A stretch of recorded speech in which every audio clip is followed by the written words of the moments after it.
नमो नमः सर्वेभ्यो। सुप्रभातम्। एतस्मिन् चलचित्रे वयं गीता संस्कृतभारत्याः गीताप्रवेशस्य प्रथमभागस्य तृतीयस्य पाठस्य व्याकरण व्याकरणस्य अभ्यासम् अधुना अस्माभिः करणीयमस्ति। व्याकरणस्य तृतीयपाठस्य प्रथमभागस्य प्रथमे भागे व्याकरणस्य प्रथमे भागे वयं श्चुत्वसन्धिं च वयम् अपश्यामः, वयं दृष्टवन्तः। गते गते चलचित्रे वयं तृतीयस्य पाठस्य व्याकरणस्य प्रथमभागे वयं श्चुत्वसन्धेः अभ्यासं वयं कृतवन्तः।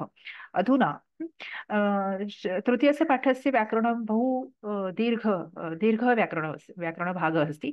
अतः वयं तृतीय तिस् वयं चत्वारः अथवा अथवा त्रीणि अथवा चत्वारि प्रभागानि वयं अस्माभिः करणीयानि अस्ति। अत्र चत्वारः प्रभागाः तु भवेत्। श्चुत्वसन्धेः कृते प्रथमभागः, जष्ट्व चर्त्व अनुनासिकसन्धेः च कृते द्वितीयभागः एतद्भागः। अनन्तरं अनुस्वारसन्धि परसवर्णसन्धि मूढागमसन्धेः कृते तृतीयभागः, परसवर्ण छत्व कृते चतुर्थभागः, सत्व यवलोपसन्धेः कृते पञ्चमभागः। पञ्चमाः भागाः भवेयुः। अस्तु।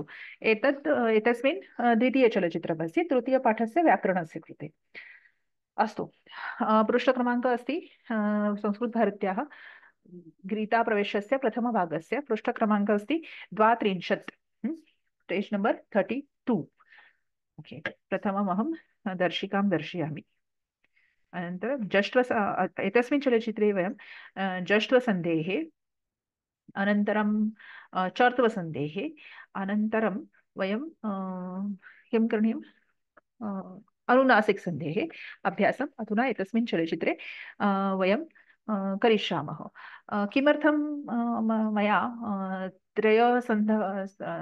सन्धेः त्रयप्रकाराः मया चिताः, मी का घेतलेले आहेत हे, कारण जश्व चर्त्व आणि अनुनासिक हे थोडेसे एका कॅटेगरीमध्ये येतात. हा, कस्य कॅटेगरी किंवा कॅटेगरी कुठल्या प्रकारची आहे ती, तर जष्ट्व वर्गीय व्यञ्जनात् अनन्तरं यदि स्वर अथवा मृदु व्यञ्जन आगच्छति चेत् जष्ट्वसन्धिः भवति। वर्गीयव्यञ्जनात् अनन्तरं यदि कर्कशव्यञ्जन आगच्छति चेत् चर्त्वसन्धिः भवति। वर्गीयव्यञ्जनात् अनन्तरं यदि अनुनासिक आगच्छति चेत् अनुनासिकसन्धिः भवति। वयं सर्वे जानीमः कु चु टु तु पु इति वर्गाः सन्ति। तेषु वर्गेषु प्रथम द्वितीय वर्णः कर्कशव्यञ्जनः अस्ति, तृतीय चतुर्थ पंचमवर्णः मृदुवर्णः अस्ति, पंचमवर्णः अनुनासिक अस्ति। म्हणून आता इथे काय होतंय की वर्गीय व्यंजनाच्या नंतर जेव्हा स्वर किंवा मृदू व्यंजन होतो तेव्हा जश्व संधी होतो. वर्गीय व्यंजनाच्या नंतर जेव्हा कर्कश व्यंजन येतो तेव्हा चर्स्व संधी होतो, आणि वर्गीय व्यंजनाच्या नंतर जेव्हा अनुनासिक होतो तेव्हा अनुनासिक वर्ण येतो त्यावेळेला अनुनासिक संधी होतो. तर त्यामुळे हे एका कॅटेगरीमध्ये येतात की ह्यांच्यातला पहिला वर्ण जो आहे हा नेहमी वर्गीय व्यंजनच असणार आहे. हा, ऑफकोर्स वर्गीय व्यंजन असं असेल की ते अनुनासिक विहाय असेल. म्हणजे प्रथम वर्ण हा या तिन्ही संधींमध्ये, म्हणून हे तीन संधी एकत्र घेते आहे, या तिन्ही संधींमध्ये जेव्हा प्रथम वर्ण जेव्हा संधी होत असते तेव्हा संधीमधला प्रथम वर्ण किंवा आधीचा जो वर्ण आहे तो वर्गीय व्यंजनच असेल आणि अनुनासिक विहाय असेल. म्हणजे ङ ण ङ म ण न न विहाय वर्गीय व्यंजन असेल, आणि त्या वर्गीय व्यंजनाच्या नंतर जेव्हा स्वर किंवा मृदू व्यंजन आलं तर जश्व संधी, कर्कश व्यंजन आलं तर चर्त्व संधी, आणि अनुनासिक आलं तर अनुनासिक संधी. म्हणून हे तीन एका विशिष्ट कॅटेगरीमध्ये आपण घेत आहोत, म्हणून एकत्र घेतो, याचा एकत्र व्हिडिओ आपण करतो आहोत. आता आपण बघूया. पृष्ठ क्रमांक असतील 32, 32. ह्याचं सूत्र आहे, आधी आपण इकडे स्लाइड्स मध्ये जाऊन बघूया की जष्ट्व संधी. जष्ट्व संधीचं सूत्र आहे झलाम जशोंते. झलाम जशोंते. आता तुम्ही बघू शकतात की वर्गीय व्यंजन हे इथे दिसते आहे की वर्गीय व्यंजन असं व्यंजन अनुनासिक विहाय जे वर्गीय व्यंजन असेल म्हणजे क ख ग घ किंवा छ छ छ झ किंवा ट ठ ड ढ थ थ द ध किंवा प फ ब भ हा कुठलंही वर्गीय व्यंजन जे अनुनासिक विहाय म्हणजे अनुनासिक सोडून असेल त्याच्यानंतर जेव्हा अच किंवा स्वर पर येईल पुढे किंवा मृदू व्यंजन येईल. आता मृदू व्यंजने कुठली कुठली आहेत तर ती आता आपल्याला माहिती आहेत की वर्गातली तृतीय चतुर्थ पंचम ही वर्ण हे वर्ण हे मृदू व्यंजन असतात. आणि त्याच्यापुढे हय वरल ही वर्ण सुद्धा मृदू व्यंजन असतात. त्यामुळे जेव्हा ग घ ज झ ढ ढ अशी मृदू व्यंजन द ध ब भ अशी आली तर त्याला आपल्याला जबगडदश जश प्रत्याहाराचा आदेश प्राप्त होतो. म्हणजे जबगडदश यापैकी कुठलाही आदेश प्राप्त होतो. म्हणजेच दुसरं जर सोप्या पद्धतीने सांगायचं झालं तर जर वर्गीय व्यंजनाच्या नंतर जेव्हा अच किंवा स्वर आणि किंवा मृदू व्यंजन जर आले तर वर्गातील तृतीय वर्णाचा आदेश प्राप्त होतो. जश प्रत्याहारामध्ये वर्गातले सगळे तृतीय वर्ण आहेत. म्हणजे क योग जर कुठलाही स्वर किंवा ग घ आला तर क वर्गाचा जो तृतीय वर्ण आहे तो म्हणजे घ त्याचा आदेश प्राप्त होतो.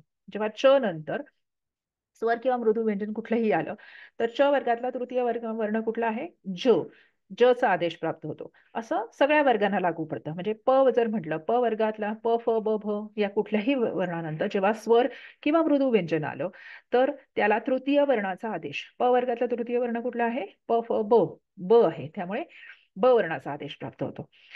आता उदाहरणार्थ आपण इथे काही बघू शकतो. आपण पुस्तकात पण बघायचे आहेत की दिक योग अंबर क आला आहे त्यानंतर अ आला आहे स्वर आहे त्यामुळे क वर्गातला जो तृतीय वर्ण आहे क ख ग ग चा आदेश प्राप्त झालेला आहे.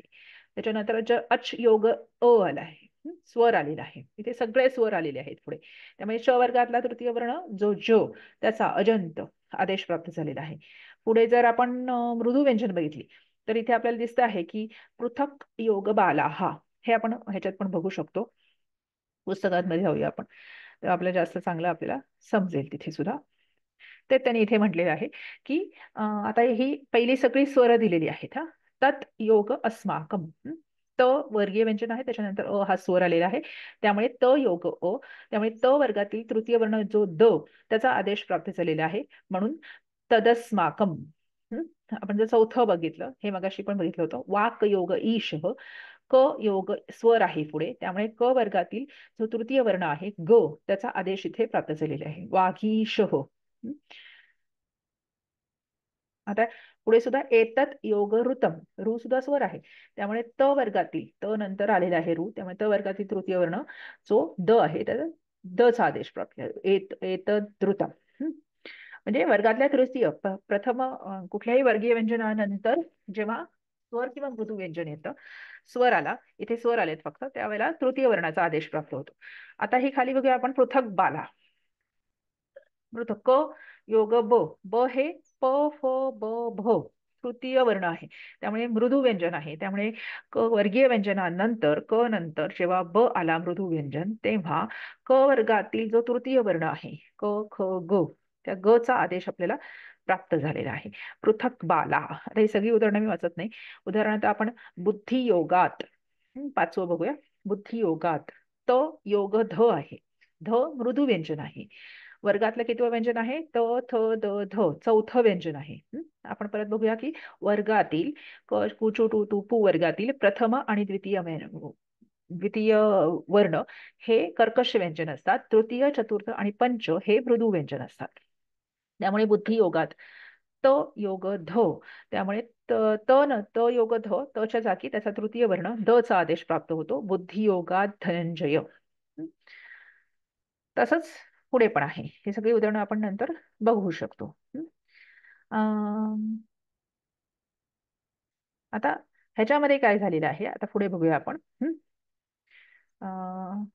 स्यात योग म्हणजे आता आपण दोन ह्याच्यात आपण काय शिकलो की वर्गीय व्यंजनानंतर जर स्वर आला तर वर्गीय व्यंजनाचा त्या वर्गीय व्यंजनाचा तृतीय वर्णाचा आदेश प्राप्त होतो आणि जर मृदू व्यंजन आलं पुढे तरी सुद्धा तृतीय वर्णाचा आदेश प्राप्त होतो. आता इथे पुढे बघूया स्यात योग जनार्दन इथे त योग ज आलेला आहे. तर आधी इथे काय झालेलं आहे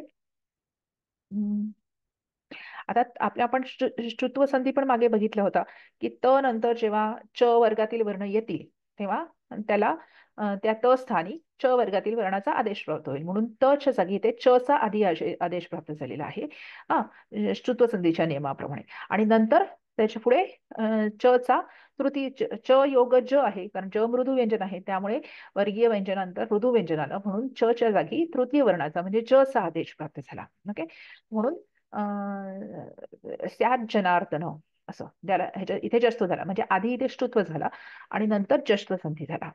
तसंच यत योग ज्ञात्वामध्ये पण त योग जो त च्या जागी श्रुत्व संधीच्या नियमाप्रमाणे च झाला प्राप्त आणि च वर्गातील तृतीय वर्ण आहे जो, त्यामुळे तिथे जस्त्व संधी झाली, म्हणजे आधी श्रुत्व झाला आणि नंतर जस्त्व झाला. आता एक आधी व्याकरणामध्ये सूत्र असतं पाणिनीचं की आदौ जष्टम, तर आता इथे थोडं वेगळ्या पद्धतीने दिलेलं आहे, पण आधी जस्त्व करून नंतर श्रुत्व पण करू शकतो. ह्या सगळ्या उदाहरणांमध्ये श्रुत्व संधी असताना नंतर जस्त्व संधी संपन्न झालेला आहे असं इथे म्हटलेलं आहे, म्हणजे आधी श्रुत्व केलं आणि नंतर जस्त्व केलेलं आहे. आता ही पुढची जी काही उदाहरणं आहेत ती सुद्धा आपण बघूया की एतत म्हणजे मध्ये तो आता इथे काय झालंय बघा, इथे संधी नाहीये. इथे एकच वर्ण आहे. जनरली आपण संधी कुठे करतो, जेव्हा दोन पद असतील तिथे संधी करतो, पण इथे एकाच पदामध्ये मूळ प्रातिपदिकम काय आहे एतत, पण त्याचं जेव्हा रूप चालतो त्यावेळेला हा जो त आहे बरोबर आहे, त हा प्रथम वर्ण आहे, त्या त च्या जागी द चा आदेश प्राप्त होतो, याला सुद्धा जस्त्व संधी असं म्हणतात किंवा जस्त्वच्या नियमाप्रमाणे त च्या जागी त वर्णातील तृतीय वर्ण जो द आहे त्याचा आदेश प्राप्त झाला, म्हणून त्याला एतद असं ते रूप पुढे चालतं. एतद एतौ एताहा प्रथमा क्षमता असं चालतं. त्यामुळे जेव्हा प्रथम वर्णाच्या जागी तृतीय वर्णाचा आदेश प्राप्त होतो त्यालाही जस्त्व संधी असं म्हणतात. आता उदाहरणार्थ वाक आहे हा क वर्गातील, इथे इथे संधी नाहीये परंतु इथे प्रातिपदिक कशी चालतात ते सांगितलंय. क हे प्रथम वर्ण आहे, त्याचा तृतीय वर्ण आहे ग, क च्या जागी ग चा आदेश प्राप्त झाला म्हणून जस्त्व संधी. त्याच्यानंतर इथं उदाहरणार्थ ड आहे, ड च्या जागी हा ट ठ ड ड च्या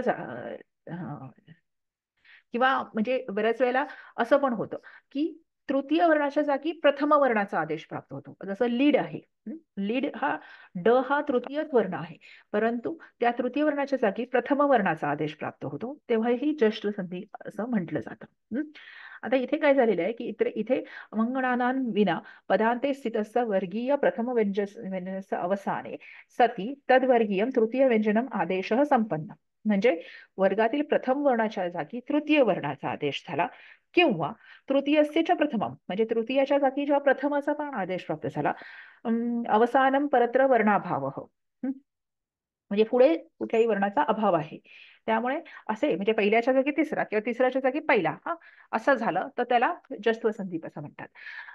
आता गमत काय की चर्तुवमध्ये पण तृतीयाच्या जागी पहिला होतो, पण तिथे दोन पदं असतात. एक पद असतं दुसरं पद असतं. इथे महत्वाचं लक्षात ठेवण्यासारखं काय की इथे दोन पदं नाही आहेत एका, म्हणजे जस्त्व संधीचा पहिला नियम काय आपण बघितला की वर्गीय व्यंजनानंतर जर स्वर आला तर तृतीय वर्णाचा आदेश प्राप्त होतो. दुसरा नियम काय आहे, वर्गीय व्यंजनानंतर जर मृदू व्यंजन आलं तर तिसऱ्या वर्णाचा आदेश प्राप्त होतो.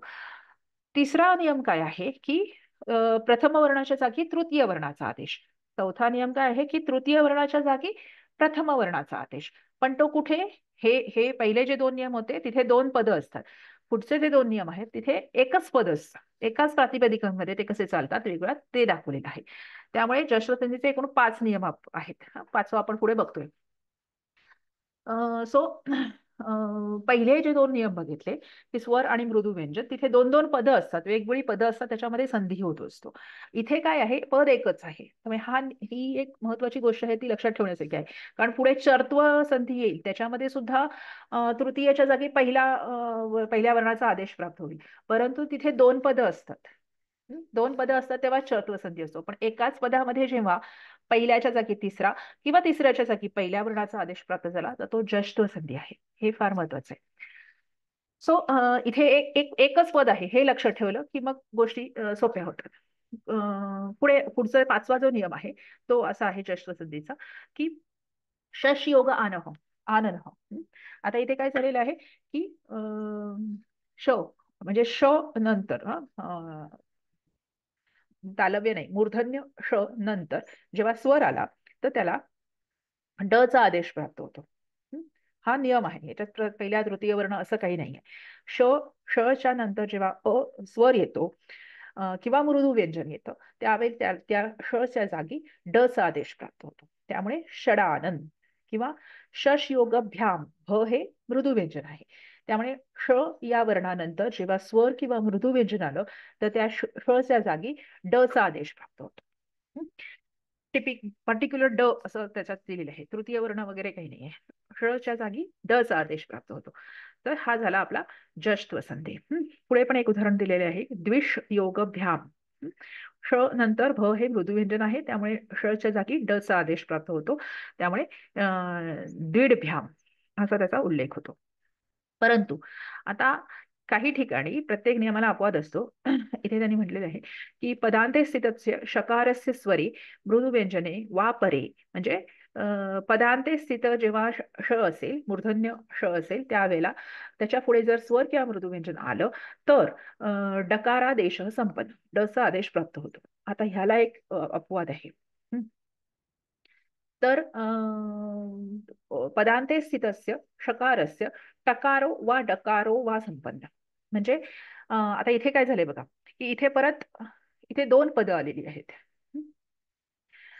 शश योग आनह, शश योग भ्याम, शश योग द्विष योग भ्याम. ओके, परंतु फक्त एकच पद जेव्हा असेल शश, त्यावेळेला पहिल्या वर्णाचा षट ट चा पण आदेश होऊ शकतो किंवा तृतीय वर्णाचा ड चा पण आदेश होऊ शकतो. त्यामुळे एक पदाचं असेल तर ते षट किंवा षड असं दोन्ही प्रकारे म्हटलं जाऊ शकतं. ओके, किंवा द्विष द्विष असेल तर द्विट किंवा द्विड असंही म्हटलं जाऊ शकतं. आता आपण इथे बघितलं की अतः यमंगणानां विना पदांते स्थितस्य, म्हणजे यमंगणानां विना म्हणजे अनुनासिक विना, अनुनासिक सोडून, पदांते स्थितस्य पदाच्या अंतिम स्थानी असलेले, वर्गीय व्यंजनस्य म्हणजे वर्गीय व्यंजनाच्या पुढे स्वरे मृदू व्यंजने च, स्वर किंवा मृदू व्यंजन त्याला हश प्रत्याहार असं म्हणतात. स्वर आणि मृदू व्यंजनांना मिळून हश प्रत्याहार म्हणतात. हशीच परे म्हणजे पुढे जर हश प्रत्याहार असेल किंवा स्वर किंवा मृदू व्यंजन असेल तर तत्वर्गीय तृतीय व्यंजनम आदेश भवती, त्या वर्गातला तृतीय व्यंजनाचा आदेश प्राप्त होतो. अवसाने तू तत्वर्गीय प्रथम व्यंजनस्य तृतीय व्यंजनम आदेश भवती. काही ठिकाणी त्या वर्गातल्या प्रथम व्यंजनाच्या जागी तृतीय व्यंजनाचा आदेश होतो. तृतीयस्य च प्रथम म्हणजे तृतीयाच्या जागी प्रथमाचा पण आदेश प्राप्त होतो. पण हा कुठे, जेव्हा एकच पद असेल तेव्हा. दोन पद असेल तेव्हा तृतीय वर्णाचाच आदेश प्राप्त होतो. पदांतस्य शकारस्य डकार भवती, म्हणजे पूर्ण जश्व संधीचा पूर्ण नियम याच्यात त्यांनी सांगितलेले आहेत की पदांत जर श असेल मूर्धन्य श तर त्याचा त्या जागी ड चा आदेश प्राप्त होतो. अवसाने तू टकारो डकारो वा, म्हणजे काही ठिकाणी जसं उ या पूर्ण ह्याच्यामध्ये आपण बघितलं ह्या ह्याच्यात की काही ठिकाणी टकार किंवा डकारचा आदेश पण प्राप्त होतो. पण जसं मगाशी मी एक खूप महत्वाचा नियम म्हणजे एक हायलाइट केलं की जेव्हा श अंत्य असेल आणि दोन पदं असतील तर ड चा आदेश प्राप्त होतो, आणि एकच पद असेल तर त्याचा षट किंवा षड असं दोन्ही प्रकारे आदेश प्राप्त होतो, ड किंवा ड चा. तर हे एकच पद आहे हे लक्षात ठेवणं महत्वाचं आहे, त्याच्यामुळे आपल्याला सोपं जाईल, नाहीतर आपण कन्फ्युज होऊ जास्त. अशा प्रकारे आपण जश्व संधी आपण कंप्लीट केली आहे. आता आपण चर्त्व संधीकडे जाऊया. हे आपण काय बघितलं की यमंगणानाम विहाय म्हणजे अनुनासिक विहाय जर वर्गीय व्यंजनाच्या पुढे जर स्वर आणि मृदू व्यंजन आलं तर जश्व होतो, तृतीय वर्णाचा आदेश. आता जर वर्गीय व्यंजनाच्या नंतर अनुनासिक विहाय जर कर्कश व्यंजन आलं म्हणजे खरं प्रत्याहारातलं आलं तर काय होतं, तर चर्त्व संधी होतो. ओके, सो आता आपण तो चर्त्व संधी बघूया. आधी आपण त्या स्लाइड मध्ये जाऊया.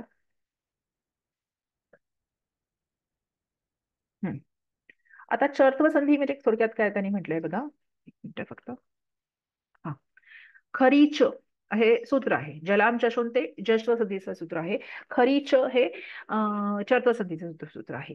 त्यांनी काय म्हटलंय, वर्गीय व्यंजन हा यमंगणाना विहाय म्हणजे अनुनासिक विहाय वर्गीय व्यंजनानंतर जेव्हा कर्कश व्यंजन आलं, कर्कश व्यंजने कुठली असतात तर वर्गातील प्रथम आणि द्वितीय व्यंजन हे कर्कश व्यंजन असतं, आणि श श आणि स म्हणजे तालव्य श, मूर्धन्य श आणि स ही सगळी कर्कश व्यंजन असतात. ओके, त्याला खर प्रत्याहार असं म्हणतात. त्यामुळे वर्गीय व्यंजनाच्या नंतर जेव्हा खर आलं तर चरचा आदेश प्राप्त होतो, चर प्रत्याहाराचा. आता या चर प्रत्याहारामध्ये कुठली कुठली वर्ण आहेत? च, ट, त, प, क ही वर्ण आहेत. ही सगळी वर्ण प्रथम वर्ण आहेत, त्यांच्या त्यांच्या वर्गातली प्रथम वर्ण आहेत. त्यामुळे जेव्हा तृतीय किंवा द्वितीय किंवा चतुर्थ कुठल्याही ह्याच्याच्या जागी जेव्हा प्रथम वर्णाचा आदेश प्राप्त झाला तर त्याचा चर्त्व संधी होतो. हं. आता आपण ह्याच्याकडे जाऊया, पुस्तकांकडे जाऊया.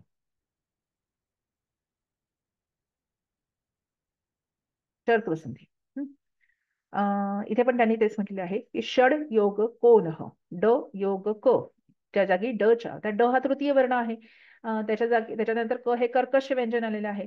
त्यामुळे क च्या ड च्या जागी ट, ट हा प्रथम वर्ण आहे, त्या ट चा आदेश प्राप्त होतो. ओके, ट चा, त्यामुळे षटकोन. ओके, हे पुढची सुद्धा उदाहरणं तशीच आहेत. अस्मद योग पुत्र द हा वर्गीय व्यंजन आहे. त्याच्यानंतर प हे कर्कश व्यंजन आहे. त्यामुळे द च्या जागी द चा जो प्रथम वर्ण आहे त, त्या त चा आदेश प्राप्त होतो. अस्मत् पुत्र. ओके, आता हे अतः यमंगणानां विना वर्गीय व्यंजनस्य कर्कश व्यंजने खरी परे, म्हणजे वर्गीय व्यंजनाच्या नंतर जेव्हा कर्कश व्यंजन आली असतील, म्हणजे खर प्रत्याहार येत असतील तर त्यातील पहिल्या वर्णाचा म्हणजे चर प्रत्याहाराचा आदेश प्राप्त होतो. हा चर्त्व संधी आहे. ओके, आता ह्याच्या पुढे आहे अनुनासिक संधी. अनुनासिक संधी हा काय होतो? आता आपण स्वर किंवा मृदू व्यंजन पुढे आलं तर जश्व होतो, कर्कश व्यंजन पुढे आलं तर चर्त्व होतो, आणि जर अनुनासिक पुढे आलं तर काय होणार आहे? अनुनासिक संधी होणार आहे. त्यामुळे वर्गीय व्यंजनाच्या पुढे जर अनुनासिक आलं, अनुनासिक कुठली कुठली आहेत की ती आपण ह्याच्यामध्ये बघू शकतो. आपण पुढे जाऊया ह्याच्यात. हा, यरो अनुनासिके अनुनासिको वा, म्हणजे यर वर्गातली सगळी वर्ण जी आहेत ती अनुनासिक आहे. न, म, ण, न, न. तर ती जर यर वर्गातील, क्षमता, वर्गीय व्यंजनाच्या नंतर जेव्हा अनुनासिक आलं पुढे तर काय होतं? पाचव्या वर्गातील पाचव्या वर्णाचा आदेश प्राप्त होतो. याला अनुनासिक संधी असं म्हणतात. म्हणजे उदाहरणार्थ हरिम वंदे, आता इथे म आहे. हा वर्गीय व्यंजन आहे, प, फ, ब, भ, म. आणि हा इथे व आहे. व हा एक मिनिट, हा क्षम्यता. आता आपण एवढंच बघूया कारण ह्याची उदाहरणं नाही आहेत. आपण पुस्तकांमध्ये बघूया की वर्गातील पहिल्या, दुसऱ्या, तिसऱ्या, चौथ्या वर्गातील वर्णानंतर जेव्हा अनुनासिक येतं तेव्हा त्या वर्गातल्या अनुनासिकाचा आदेश प्राप्त होतो. आपण इथे बघू शकतो की इद्रुक योग मम. आता ग नंतर म आलेले आहे, म हे अनुनासिक आहे. त्यामुळे ग योग म, ग चा जो अनुनासिक कुठला आहे? ग, ग, ख, ग, घ, ञ. त्यामुळे ञ चा आदेश प्राप्त होतो. एकच सेकंद, थोडं सक्षम आहे काम नाही करतायत.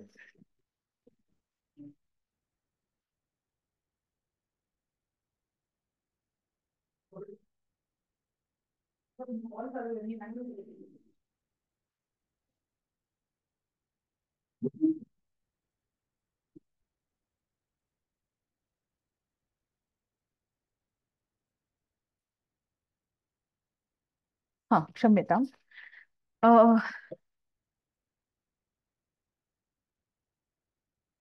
सो तस्माद योग न, हा द, द या वर्गीय व्यंजनानंतर न हा आपण काय म्हणूया अनुनासिक प्राप्त झालेला आहे. त्यामुळे द चा जो अनुनासिक आहे त, थ, द, ध, न, त्यामुळे द च्या जागी न चा आदेश प्राप्त झाले.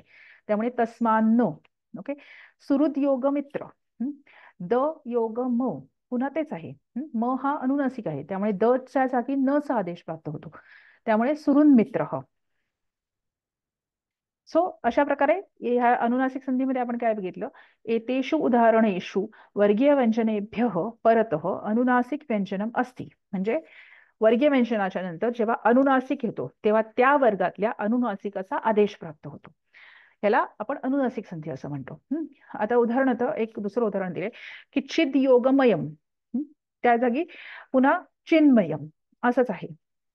तद योग मात्रम, तन्मात्रम. एतयोः उदाहरणयोः वर्गीय व्यंजनात् परतः प्रत्ययस्य अनुनासिक व्यंजनम अस्ति, म्हणजे या उदाहरणांमध्ये वर्गीय व्यंजनाच्या पुढे अनुनासिक व्यंजन आहे. तत्र वर्गीय व्यंजनस्य स्थाने म्हणजे तिथे वर्गीय व्यंजनाच्या जागी तत्वर्गीय पंचम वर्ण नित्यम आदेश संपन्न, त्या वर्गातील पंचम वर्णाचा आदेश नित्य त्याला प्राप्त होतो. अतः अनुनासिक व्यंजनेषु परेषु म्हणजे अनुनासिक व्यंजन परस्थानी म्हणजे पुढे असताना पदांते स्थितानाम म्हणजे पदाच्या अंतिम स्थित असलेल्या वर्गीय व्यंजनानाम म्हणजे वर्गीय व्यंजनांचे काय होतं, तद्वर्गीय पंचमो वर्ण त्याच वर्गातील पंचम वर्णाचा किंवा अनुनासिक अनुनासिकाचा विकल्पेन आदेश भवति. म्हणजे विकल्पेन भवति म्हणजे हा संपूर्ण अनुनासिक संधी हा वैकल्पिक संधी आहे. म्हणजे तुम्हाला जर करायचं असेल तर करू शकता किंवा करायचं नसेल तर नाही करू शकत. त्यामुळे संपूर्ण अनुनासिक संधी हा वैकल्पिक संधी आहे. अनुनासिकात आदौ प्रत्यये परे तु नित्यमेव अनुनासिको भवति. अनुनासिक आधी म्हणजे अनुनासिक च्या आधी जो प्रत्यय असेल त्यावेळेला अनुनासिक संधी हा होतो. अस्मिन् संधौ अनुनासिक आदेश भवति म्हणजे या संधीमध्ये अनुनासिकाचा आदेश होतो. म्हणून अतः अनुनासिक संधी ही इति नाम असते. म्हणून त्याचं नाव हे अनुनासिक संधी असे आहे. ओके, सो आपण इथे अनुनासिक संधी संपूर्ण केलेली आहे. आता ह्या तीन ह्याच्यामध्ये मी जसं म्हटलं तसं महत्वाचे, कारण हे तीन जर एकत्र लक्षात ठेवले तर ते जास्त सोपे जातील लक्षात ठेवायला. हे बघा, जष्ट्व मध्ये काय होतं, जष्ट्व, चर्त्व आणि अनुनासिक. जष्ट्व मध्ये काय होतं, वर्गीय व्यंजन म्हणजे अनुनासिक विहाय वर्गीय व्यंजनानंतर जर स्वर आणि मृदू व्यंजन आलं तर तृतीय वर्णाचा आदेश होतो, त्यामुळे तो जष्ट्व संधी आहे. त्याच्यानंतर चर्त्वामध्ये काय होतं, अनुनासिक विहाय वर्गीय व्यंजनाच्या नंतर जर कर्कश व्यंजन आलं तर वर्गातील प्रथम वर्णाचा आदेश प्राप्त होतो, त्याला चर्त्व असतं. चर प्रत्याहार्थ म्हणून चर्त्व असं म्हटलं जातं. आणि अनुनासिक म्हणजे वर्गीय व्यंजनाच्या नंतर जेव्हा अनुनासिक येतं त्यावेळेला त्या वर्गातल्या अनुनासिकाचा आदेश त्याला प्राप्त होतो. असे हे तीन संधीचे एकत्र लक्षात ठेवले तर आपल्याला हे सोपं जाईल. हे स्टॉप करते हे. ओके, तर आपण जष्ट्व बघितले, चर्त्व बघितला आणि अनुनासिक बघितला. एक रिव्हिजन साठी फक्त जष्ट्वमध्ये 5 प्रकार येतात, 5 नियम आहेत महत्वाचे. की पहिला नियम काय आहे, अनुनासिक विहाय वर्गीय व्यंजनाच्या नंतर जेव्हा स्वर किंवा मृदू व्यंजन येतं त्यावेळेला वर्गीय व्यंजनाचा तृतीय वर्णाचा आदेश प्राप्त होतो जश प्रत्याहारातील, म्हणून त्याला जष्ट्व संधी. दुसरं काय आहे, पहिला नियम काय आहे की स्वर आला तर तृतीय वर्णाचा. दुसरा नियम काय आहे, मृदू व्यंजन आलं तर तृतीय वर्णाचा आदेश प्राप्त होतो. हे 2 नियम झाले. आणि या 2 नियमांमध्ये सगळ्यात महत्वाचं काय आहे की 2 पदं असतात प्रत्येक नियमासाठी, म्हणजे 2 पदं असतात. कारण तिसरा आणि चौथा जो नियम आहे त्याच्यामध्ये एकच पद असतं. हे महत्वाचं आहे लक्षात ठेवायचं. कारण वर्गाच्या पहिल्या वर्णाच्या जागी तृतीय वर्णाचा आदेश होतो, हे तिसरा नियम सांगतो. आणि चौथा नियम काय सांगतो की तृतीय वर्णाच्या जागी पहिल्या वर्णाचा आदेश प्राप्त होतो, तेव्हा आपण जष्ट्व संधी असं म्हटलं जातं. पण ह्या 3 आणि 4 मध्ये विशेष काय आहे, इथे 2 पदं नसतात कधीही. जसे पहिल्या आणि दुसऱ्या नियमामध्ये 2-2 पदं आहेत, जे आपण उदाहरणं बघितली की तद योग अस्माकम किंवा पृथक योग बाला. ही पहिल्या आणि दुसऱ्या नियमासाठी. तिसऱ्या चौथ्या नियमासाठी एकच पद असतं, म्हणजे एकाच प्रातिपदिकामध्ये होतात. हे महत्वाचं लक्षात ठेवायचं. आणि 5वा नियम काय बघितला की श च्या जागी ड चा आदेश प्राप्त होतो. म्हणजे श च्या नंतर जेव्हा स्वर किंवा मृदू व्यंजन आलं तर त्या जागी आपल्याला ड चा आदेश प्राप्त होतो. हा 5वा नियम झाला. आणि परत तिथे सुद्धा जेव्हा एकच पद असेल शश, त्या जागी ट किंवा ड या दोघांचा आदेश प्राप्त होतो. तर ह्या मायन्यूट गोष्टी आहेत. पण ग्रॉसली आपण काय बघायचं की प्रथम वर्णाच्या जागी जर तृतीय वर्णाचा आदेश झाला तर तो जष्ट्व संधी. तृतीय वर्णाच्या जागी किंवा वर्गातल्या कुठल्याही वर्णाच्या जागी जेव्हा पहिला वर्णाचा आदेश होतो तो चर्त्व संधी. आणि वर्गीय व्यंजनाच्या जागी जेव्हा अनुनासिकाचा आदेश होतो तेव्हा तो अनुनासिक संधी. अशा पद्धतीने केलं आपण लक्षात ठेवू शकतो. लक्षात ठेवण्यासाठी सांगते. ऍक्च्युली पाणिनींनी असे काही क्रम लावलेला नाहीये, पण लक्षात ठेवण्यासाठी म्हणून आपण हे अशा प्रकारे लक्षात ठेवू शकतो. नाही तर एवढे संधी आणि एवढे हे आहेत तर थोडे एवढे नियम आहेत त्याचे, पहिली गोष्ट म्हणजे, तर ते लक्षात ठेवणं थोडंसं डिफिकल्ट जातं. ओके, अस्तु. एवं प्रकारेण वयं तृतीयपाठस्य व्याकरणस्य द्वितीयभागे द्वितीयचलचित्रे वयं जश्वसन्धेः चर्त्वसन्धेः अनुनासिकसन्धेः अभ्यासं वयं कृतवन्तः। अग्रिमे चलचित्रे वयं अनुस्वारसन्धेः अनन्तरं परसवर्णसन्धेः अनन्तरं मूढागमसन्धेः अभ्यासं अस्माभिः करणीयमस्ति. कारण ते पण त्या 3 विशिष्ट कॅटेगरीमध्ये येतात. तसे लक्षात ठेवले तर जास्त सोपं जातं. ओके. धन्यवाद. मिलामः, पुनर्मिलामः.